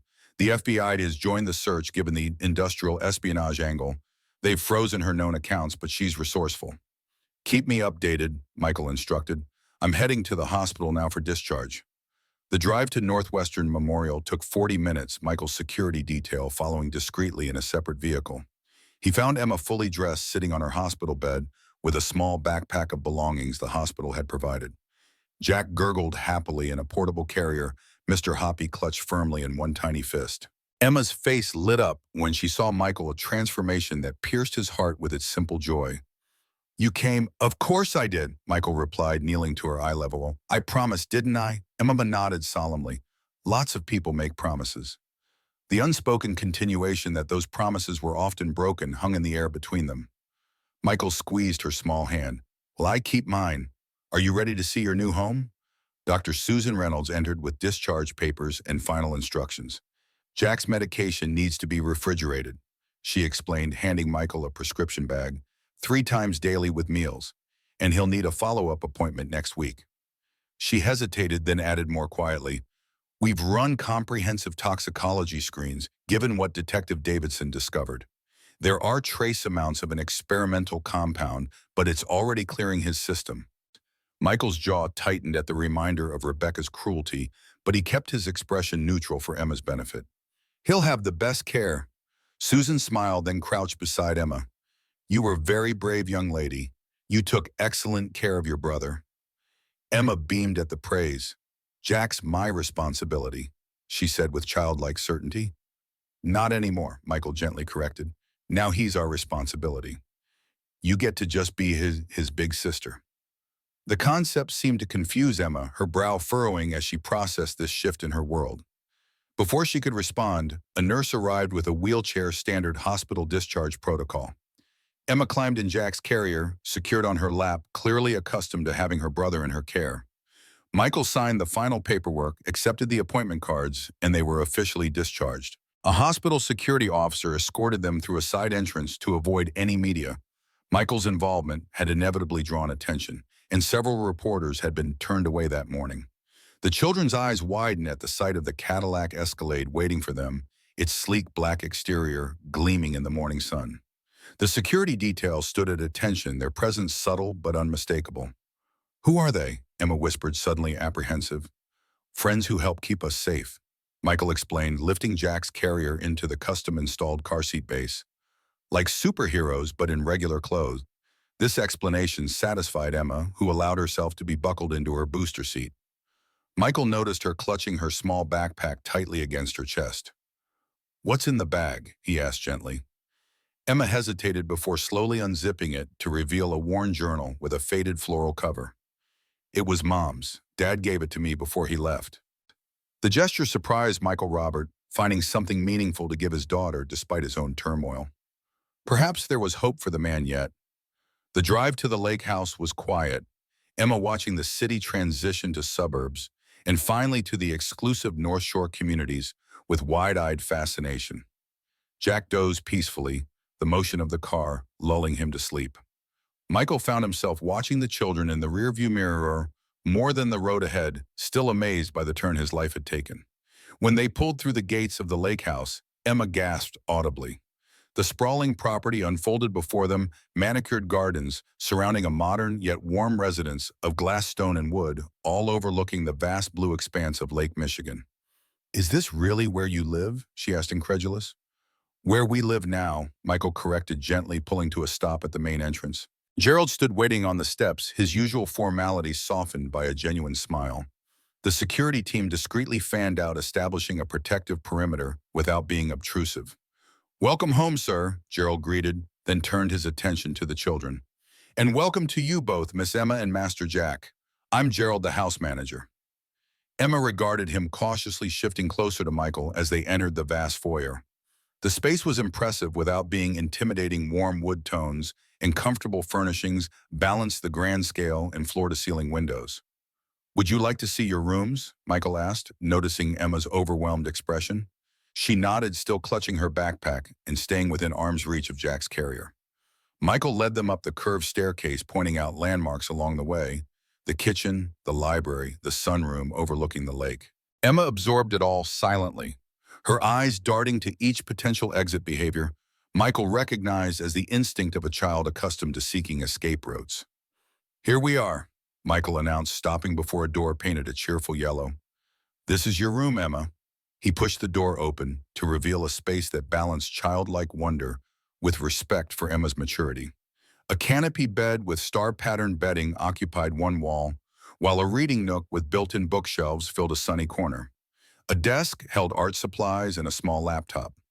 The walls featured framed botanical illustrations, not typical children's decor, but a nod to the journal Emma clutched, its cover adorned with similar flowers. Emma stepped inside hesitantly, her free hand trailing over the soft bedding. The book spines the desk chair. "This is all for me." "All for you," Michael confirmed. "The door over there connects to my room, and this one," he opened another door, "connects to Jack's nursery." And the nursery was a symphony of gentle blues and greens, centered around a white crib with a mobile of stars and planets hanging above. A rocking chair sat in the corner beside a fully stocked changing table. Jack, now awake, cooed appreciatively when Michael set his carrier down. "You can visit Jack anytime," Michael explained, "but you don't have to be the one to get up in the night anymore. That's my job now. And we have a pediatric nurse coming to help us make sure he has everything he needs." Emma nodded slowly, processing this fundamental shift in responsibility. She approached the crib, peering through the slats with a caretaker's critical eye. "Does his medicine go in here?" she asked, pointing to a small refrigerator tucked discreetly in the corner. "Yes. Would you like to help me get him settled?" Together, they freed Jack from his carrier, changed him into fresh clothes, and administered his midday medication. Michael noted how efficiently Emma moved her small hands, confident in tasks she'd clearly performed countless times before. When Jack was comfortably settled in his crib, Mr. Hoppy tucked securely beside him. Emma finally relaxed marginally. "Are you hungry?" Michael asked. "Gerald has prepared lunch downstairs." Emma nodded, her stomach answering with an audible growl that made her blush. They left Jack under the watchful eye of the newly arrived nurse, a grandmotherly woman with impeccable credentials, who immediately earned Emma's tentative approval by asking detailed questions about Jack's routine. Downstairs, the kitchen island was set with an array of child-friendly options: finger sandwiches, fruit vegetables with dip, and homemade macaroni and cheese. Emma's eyes widened at the spread, though she waited for permission before reaching for anything. "Go ahead," Michael encouraged. "Anything you like." She selected a sandwich, cautiously, as if expecting it to be withdrawn. When no one stopped her, she took a small bite, then a larger one, hunger overcoming hesitation. Michael served himself deliberately, creating a relaxed atmosphere. Gerald discreetly kept the plate refilled as Emma consumed more food than seemed possible for her small frame. "When will Rebecca come?" Emma asked suddenly, sandwich halfway to her mouth. The question caught Michael off guard. "Rebecca won't be coming here, Emma. Remember what we talked about at the hospital? She did some bad things and she'll be in trouble with the police for a long time." Emma considered this suspicion evident in her gaze. "She always comes back, even when Dad says she won't." The simple statement revealed volumes about the instability of Emma's previous life. Michael chose his next words carefully. "This house has very special security. No one gets in without permission, not even Rebecca. You and Jack are safe here." Emma mulled this over, finally nodding, though not entirely convinced. "What about Dad?" "Your father is getting help for his drinking problem," Michael explained gently. "He wants to get better so he can be a good dad to you and Jack. He'll visit when he's ready, but you'll live here with me for now." "Is this forever?" Emma asked, the question piercing in its directness. Michael hesitated. Legally, his guardianship was temporary, 90 days with the possibility of extension or permanent adoption. But the future held many variables: Robert's recovery, Rebecca's capture, court decisions. The honest answer was complicated, but Emma deserved honesty. "I don't know if it's forever," he admitted, "but it's not temporary either. I'm committed to you and Jack for as long as you need me to be." Emma seemed to accept this imperfect answer, returning to her sandwich with the pragmatism of a child who had learned to take life one moment at a time. After lunch, Michael gave Emma a proper tour of the grounds. She marveled at the private beach, the garden with its butterfly bushes, the tree swing hanging from an ancient oak. Gradually, her cautious demeanor gave way to occasional glimpses of genuine six-year-old excitement. When they reached the library, a two-story room with rolling ladders and cozy reading alcoves, Emma stopped in her tracks, awestruck. "All these are books," she whispered reverently. "All books," Michael confirmed, watching her face illuminate with wonder. "And you can read any of them." Emma approached the nearest shelf, fingers trailing over spines with the reverence of a true bibliophile. "Mom loved books. She used to read to me every night. My wife Sarah loved books too." Michael shared, surprising himself with how naturally the words came. "She was building this collection for our daughter." Emma turned curiosity overtaking caution. "You had a little girl?" Michael nodded, throat tightening. "Her name was Lily. She would be 11 now." "And where is she?" Emma asked with the directness only children possess. "She died," Michael said simply. "She and her mom were in a car accident 5 years ago." Emma absorbed this information with solemn understanding beyond her years. "That's why your eyes look sad sometimes. Like Dad's after Mom died." The observation, so innocent yet profoundly perceptive, caught Michael off guard. "Yes," he acknowledged. "That's exactly why." Emma considered this shared experience of loss, then approached Michael and slipped her small hand into his, the first time she had initiated physical contact. "I'm sorry your Lily died." The simple condolence, delivered with such genuine empathy, broke something open in Michael's chest, a compartment sealed shut for years now, allowing fresh air to circulate through the grief preserved there. "Thank you, Emma," he managed, squeezing her hand gently. A comfortable silence settled between them, this new understanding creating an unexpected bridge. Emma eventually wandered deeper into the library, drawn to a collection of illustrated children's classics. Michael watched her pull a volume from the shelf, The Secret Garden, and settle into a window seat overlooking the lake. "This was Mom's favorite," she explained, opening to the first page. "She said it was about a girl who found magic in a new place." Michael smiled at the aptness of the selection. "Would you like me to read it with you?" Emma considered the offer, then nodded, scooting over to make room.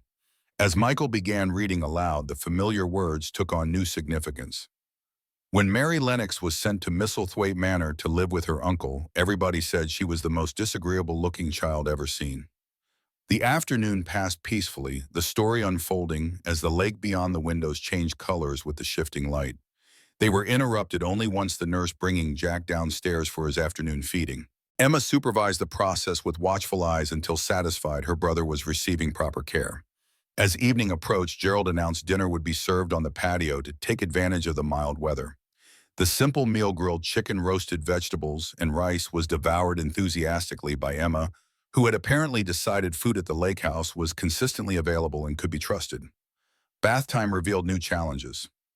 Emma, accustomed to caring for herself and Jack with minimal supervision, initially resisted Michael's assistance. A compromise was reached. Michael would help Jack while Emma managed her own bath in the adjoining bathroom, door cracked for safety, but privacy respected. As Michael gently bathed Jack, marveling at the baby's delighted splashing, Emma called periodic updates from her bathroom. "I'm washing my hair now. I found the bubble bath. I'm all done, but I'm staying in a little longer because it's so warm." The domesticity of the scene struck Michael with unexpected force.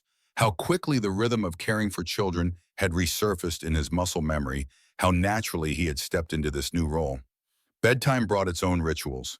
Jack, freshly diapered and medicated, settled easily into his crib after a bottle. Emma, however, grew increasingly anxious as the hour grew late. "Can I sleep with Jack?" she asked, lingering in the nursery doorway in her new pajamas. "He's right next door to you," Michael reminded her gently, "and I'll leave both connecting doors open so you can hear him." Emma frowned, clearly uncomfortable with the separation. "But what if he needs me?" "The nurse will be in the room across the hall," Michael explained, "and I'll be right here too. You don't have to be the only one looking out for Jack anymore." This concept, sharing the burden of responsibility she had carried alone for so long, seemed to both relieve and discomfort Emma. She hovered uncertainly until Michael suggested they read another chapter of The Secret Garden before bed. In her room, Emma finally climbed under the covers, though she remained alert, body tense beneath the soft bedding. Michael read until her eyelids grew heavy, then tucked the blanket around her shoulders. I'll leave the hall light on, he promised, and my door will be open. If you need anything, anything at all, you can come get me. Emma nodded drowsily, then asked in a small voice, will you be here when I wake up? The question broke Michael's heart with its implicit history of waking to find herself alone of adults who couldn't be counted on. Yes, Emma, I'll be here. That's a promise. Satisfied, she finally surrendered to exhaustion, her breathing deepening into sleep. Michael watched her for a moment longer, struck by the profound trust this damaged child had placed in him after just 3 days. Downstairs, Michael found Lawrence waiting in the study, nursing a scotch and reviewing documents. Sorry to drop in, unannounced, the attorney said, but we have developments. Michael poured himself a drink and sank into a leather chair. Tell me. First, the good news. Robert is doing well in treatment. His doctors report genuine commitment to recovery. Lawrence sipped his scotch. Now the complications. Charles Wilson is denying any connection to Rebecca. Claims she approached him with information, but he rejected her offer. That's convenient, Michael scoffed. Indeed, but without her testimony proving his involvement will be challenging. Lawrence set down his glass, which brings me to the main concern. There's still no sign of Rebecca, but authorities found evidence she's acquired new identification and withdrew nearly $200,000 in cash from offshore accounts before they were frozen. Michael tensed. She's planning something. Almost certainly. The FBI believes she is still in the country, possibly still in the Chicago area. Lawrence hesitated. Michael, you need to consider the possibility that she might attempt to reach the children. They're her best leverage against prosecution. She'll never get near them, Michael stated flatly. I've hired the best security in the business. I don't doubt it, but her background suggests a certain resourcefulness. The FBI discovered she has advanced degrees in both biochemistry and psychology, an unusual combination. The implication hung ominously between them. Rebecca was not only intelligent, but potentially calculated in her understanding of human behavior. We've increased security accordingly, Michael assured him. No one enters this property without thorough vetting. Lawrence nodded, though concern still lined his features. On a different note, the media has gotten wind of your guardianship arrangement. Nothing specific about the circumstances, but the basic facts. Former employee's children emergency placement, billionaire CEO as guardian. It makes for compelling headlines. Michael grimaced. Can we keep them away from the children? For now, yes, but eventually you'll need to make some sort of statement to satisfy curiosity and prevent speculation. I've drafted something for your review. Lawrence passed him a document outlining a simple statement acknowledging the guardianship while requesting privacy. Michael skimmed it, making mental notes. Also, Lawrence continued, Martha Daniels will be conducting regular home visits as part of the guardianship arrangement. First one is scheduled for Friday. Michael nodded, unsurprised. We'll be ready. After Lawrence departed, Michael made a final round of the house. Security reported all clear, perimeter undisturbed. The nurse confirmed Jack had taken his evening medication and was sleeping peacefully. Michael checked both children once more. Jack curled around Mr. Hoppy in his crib, Emma tangled in her blankets but resting soundly. In his own room, Michael found sleep elusive. His mind replayed the day's events, cataloging Emma's subtle reactions, Jack's developmental milestones, areas where adjustments might be needed. He realized he was mentally creating the same detailed lists he used for complex pharmaceutical launches, identifying variables, anticipating challenges, planning contingencies. Parenthood, it seemed, called upon the same skills as corporate leadership, just with infinitely higher stakes. Around 2 in the morning, a soft sound pulled Michael from his troubled thoughts, the padding of small feet across carpet. Emma appeared in his doorway, tears streaking her face, body trembling. Emma, Michael sat up immediately. What's wrong? Bad dream, she whispered, clutching her mother's journal to her chest. Rebecca was taking Jack away. Michael's heart clenched. It was just a dream. Jack is safe in his crib. Would you like to see? Emma nodded, allowing Michael to lead her to the nursery, where Jack slept undisturbed, tiny chest rising and falling with each breath. The sight calmed her somewhat, but when Michael suggested she return to her own bed, panic flashed across her features. Could I? She hesitated, unaccustomed to asking for comfort. Could I stay with you just tonight? Of course, Michael agreed instantly. In his king-size bed, Emma curled into a tight ball at the very edge, still clutching the journal. Michael kept a respectful distance, offering presence without pressure. My mom wrote about gardens in her journal, Emma said suddenly, voice small in the darkness. She said growing things takes patience and love, just like growing people. She sounds very wise, Michael replied softly. She was, Emma confirmed. After a pause, she added, do you think your Lily and my mom are friends in heaven? The question, so innocent yet profound, momentarily stole Michael's breath. I'd like to think so, he managed finally. Emma seemed satisfied with this answer. Good, then they're not alone. With that simple resolution, she finally relaxed, sleep reclaiming her. Michael lay awake long after contemplating the unexpected wisdom children brought to grief, their ability to construct meaning from chaos, to forge connections where adults saw only loss. Perhaps this was what he had been missing in his years of isolated mourning, the simple healing perspective of a child.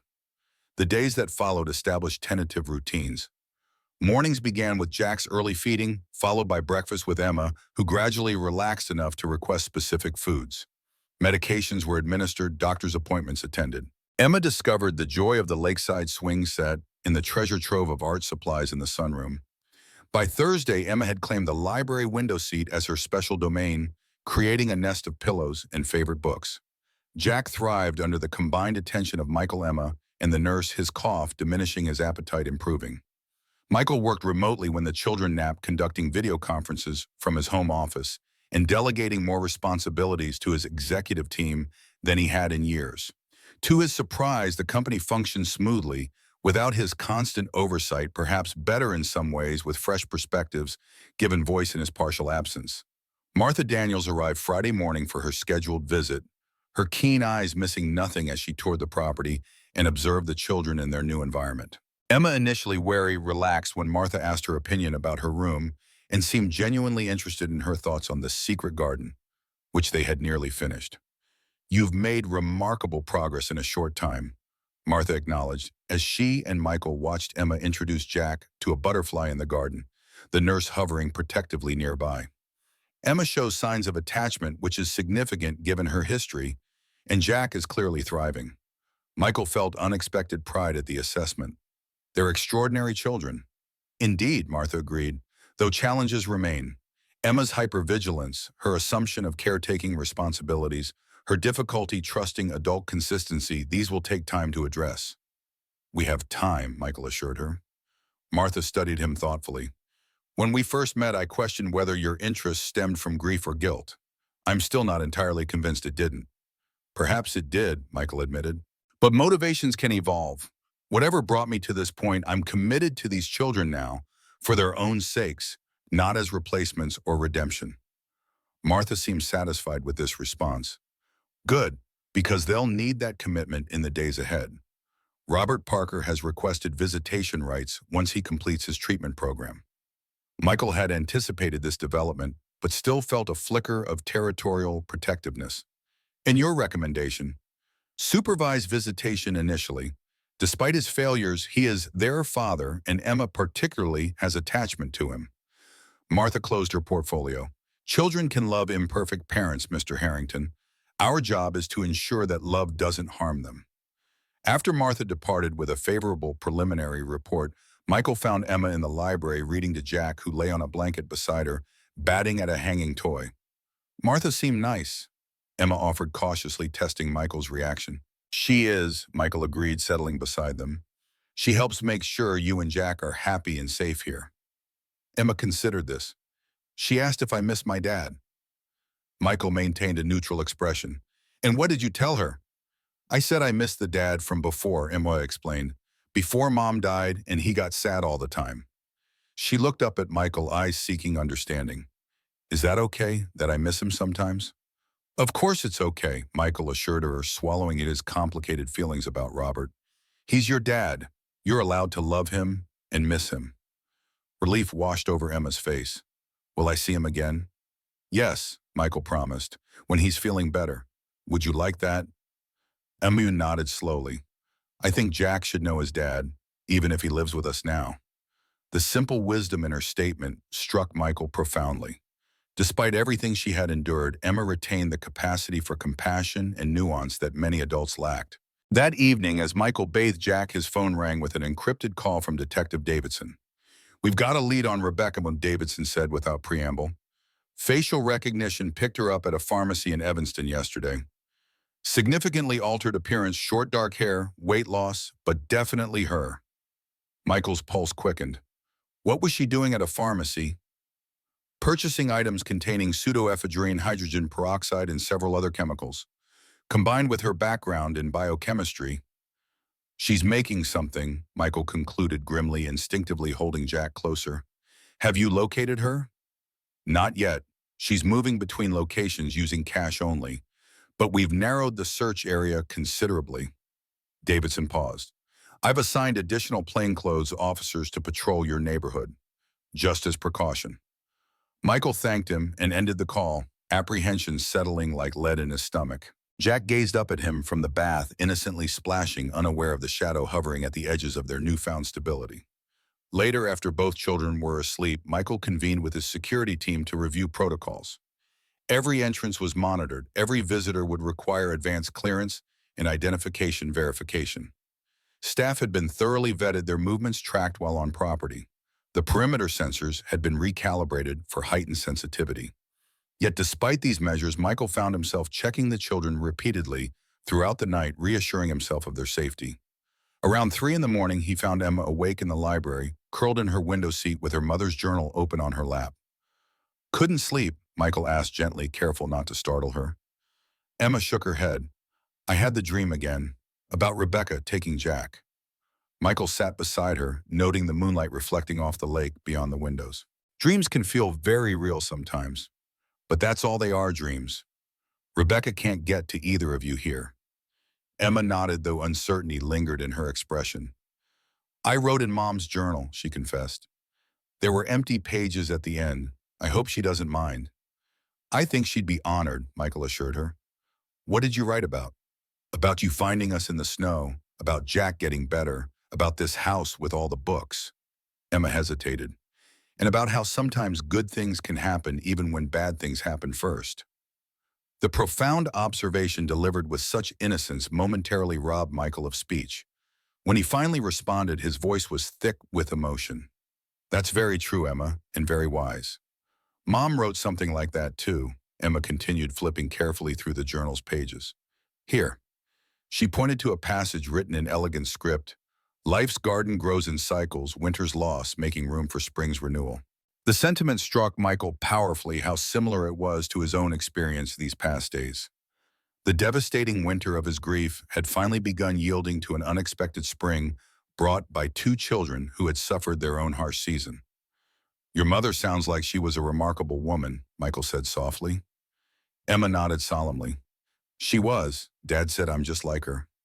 They sat together in comfortable silence, watching the moonlight play across the lake's surface.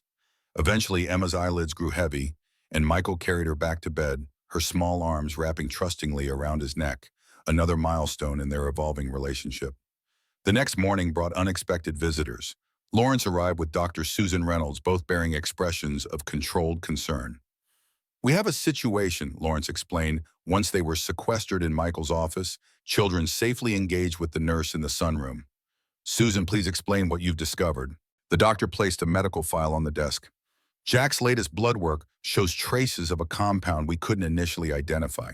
We've isolated it now. It's a modified version of your company's developmental respiratory drug, RX-720.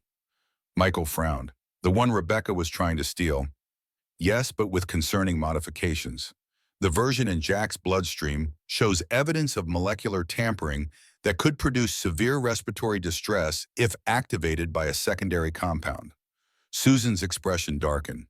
"In essence, she created a 2-part biochemical weapon specifically targeted to Jack's unique physiology based on the respiratory issues he already exhibited."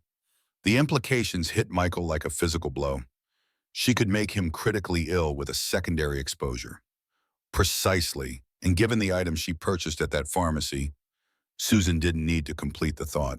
"I've adjusted Jack's medication to help clear his system faster, but traces will remain for at least another week." Lawrence leaned forward. The FBI believes this explains her continued presence in the area. She needs access to Jack to administer the second compound, improve her modified drug works, or doesn't work, which would be catastrophic for him. That's not going to match my up and bomb, Michael stated flatly. We've got round-the-clock security restricted access protocols, which is why the FBI thinks she'll attempt something dramatic, Lawrence interrupted. Rebecca knows she can't simply walk in the front door, but she's intelligent, motivated by both financial desperation and revenge, and intimately familiar with the children's routines. What are you suggesting? Michael asked, dread pooling in his stomach. Relocation, Lawrence said simply. Temporarily. The FBI has a safe house prepared location known only to essential personnel. You and the children would remain there until Rebecca is apprehended. Michael considered the proposal mind racing through implications. Uprooting the children, just as they were beginning to feel secure, seemed potentially traumatic. Yet the alternative remaining in place with a known threat carried its own dangers. How soon, he asked finally. Tonight, Lawrence replied. After dark, minimal disruption, maximum security. Michael nodded, decision made. I'll prepare the children. Small overnight bags, only, nothing to suggest a prolonged absence. He turned to Susan. Will Jack be stable enough to travel? Yes, but his medication regimen must continue uninterrupted, she cautioned. I've prepared detailed instructions and sufficient supplies. As they finalized arrangements, Michael felt the weight of responsibility pressing upon him. These children had already endured so much upheaval, now he was about to introduce more even with the best intentions. Yet their safety had to take precedence over their comfort, at least temporarily. Emma took the news of their special trip with characteristic watchfulness, asking pointed questions that revealed her underlying anxiety. Is Rebecca coming back? Is that why we have to go? Michael had promised never to lie to her, so he chose his words carefully. We're being extra careful because Rebecca hasn't been found yet. But this is just a precaution, like wearing a seatbelt, even when you don't expect an accident. The explanation seemed to satisfy her, though she packed her mother's journal and Mr. Hoppy first the items of greatest emotional value. Jack, oblivious to the tension, continued his afternoon nap, tiny features peaceful in sleep. As twilight descended over the lake, casting long shadows across the property, Michael received confirmation that the transport was ready. 2 unmarked SUVs with federal agents would convey them to the safe house, while decoy vehicles headed in opposite directions would draw away any surveillance. Michael carried a sleeping Jack to the first vehicle, while Emma walked beside him, small hand clutched tightly in his. The security team maintained vigilant perimeter watch communication devices, murmuring quietly in the gathering darkness. All clear on the south approach, crackled one report. Proceeding with primary transport. They were halfway to the vehicles when a sound pierced the evening stillness, breaking glass followed by a muffled thump from inside the house. Michael froze instinctively, pulling Emma closer as security personnel swarmed toward the disturbance.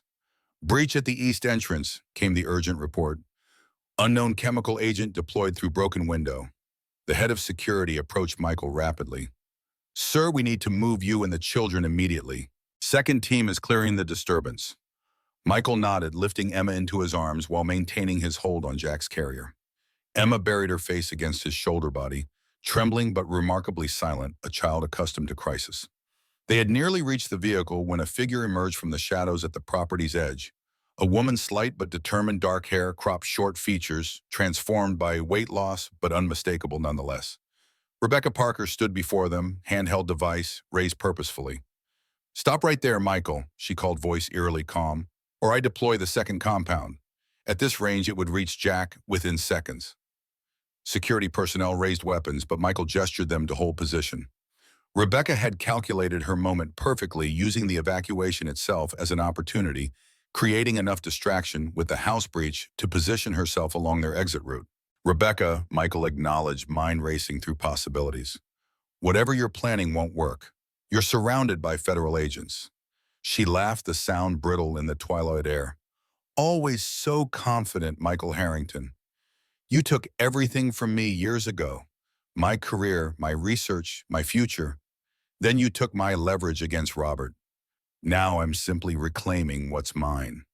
The children were never yours, Michael countered, feeling Emma's grip tighten around his neck. They were responsibilities you abused. Collateral damage, Rebecca dismissed. The only value they ever had was as test subjects and bargaining chips.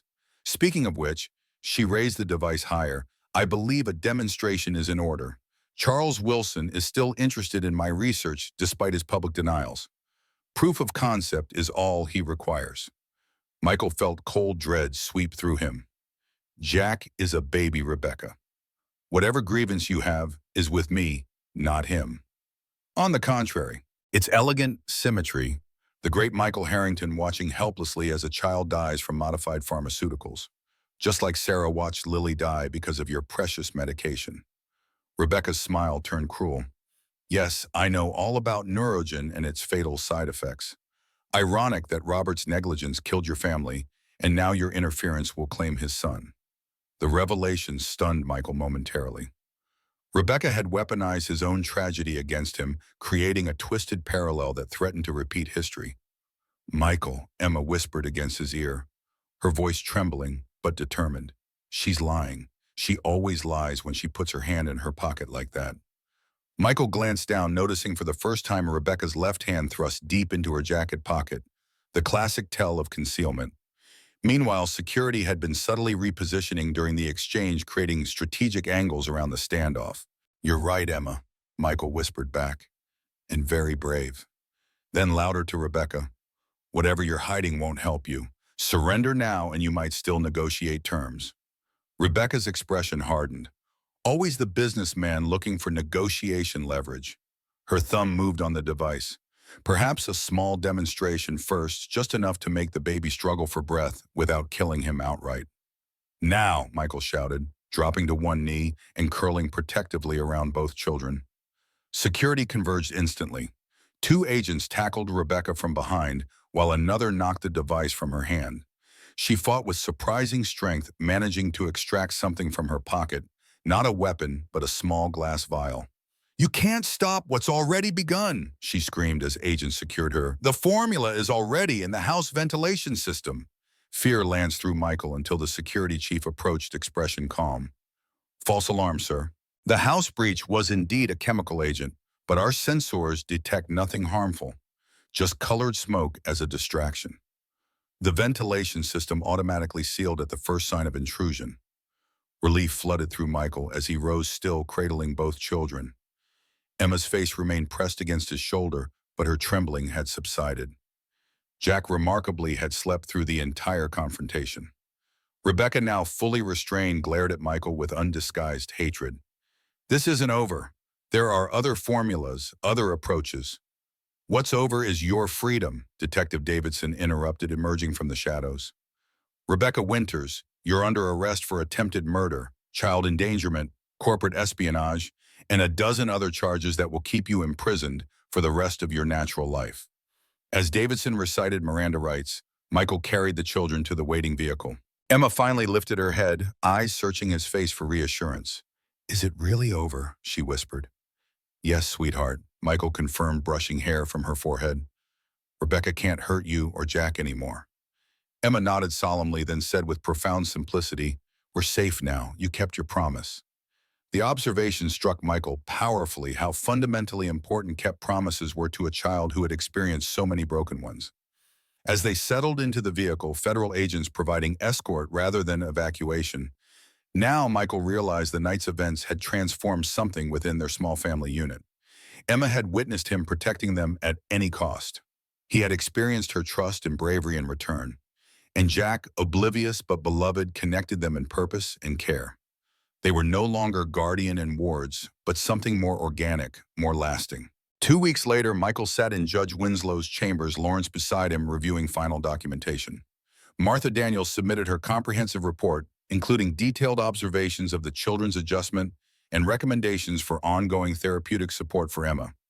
Everything appears in order, Mr. Harrington, Judge Winslow noted, reviewing the substantial file. Ms. Daniels' reports are glowing, and Mr. Parker's continued progress in rehabilitation speaks to his commitment to eventual healthy involvement in his children's lives. Michael nodded, grateful for Robert's recovery. The man had emerged from treatment, transformed, humbled, sober, and genuinely committed to rebuilding his relationship with his children through supervised visitation, while acknowledging his limitations as a primary caregiver. Given these circumstances, I'm extending the temporary guardianship for an additional 6 months, with provisions for permanent adoption should that become the collective recommendation. The judge signed the document with a flourish. Congratulations, Mr. Harrington. Outside the courthouse, spring sunshine bathed the city in golden light. At the lake house, Emma and Jack waited with Gerald, Emma likely stationed in her window seat, with a book, Jack practicing his newfound crawling skills under watchful eyes. They would begin a new chapter today, their future not guaranteed but filled with promise. The path had been unexpected, carved through grief and danger towards something precious and healing. Michael would never have chosen the circumstances that brought these children into his life, yet he could no longer imagine life without them. As Michael drove toward their home, he reflected on Emma's simple wisdom that night in the library. Sometimes good things can happen even when bad things happen first. Life's garden grows in cycles, winter's loss, making room for spring's renewal. The lake house appeared on the horizon, sunlight glinting off its windows. And there in the garden, visible even from a distance, was Emma in her favorite yellow dress, running toward the car. With unrestrained joy, Jack in Gerald's arms watching from the porch. Michael stepped from the car just in time to catch Emma as she launched herself into his embrace. "You came back," she said, the words carrying layers of meaning beyond their simplicity. "Always," Michael promised the single word, a covenant. "This is where I belong, where we all belong." Emma's arms tightened around his neck, her faith in that promise now absolute. As they walked together toward home, Michael understood with perfect clarity that redemption had found him in the most unexpected way, through the love of children who needed exactly what he had to give. Their path forward would hold challenges, adjustments, growth.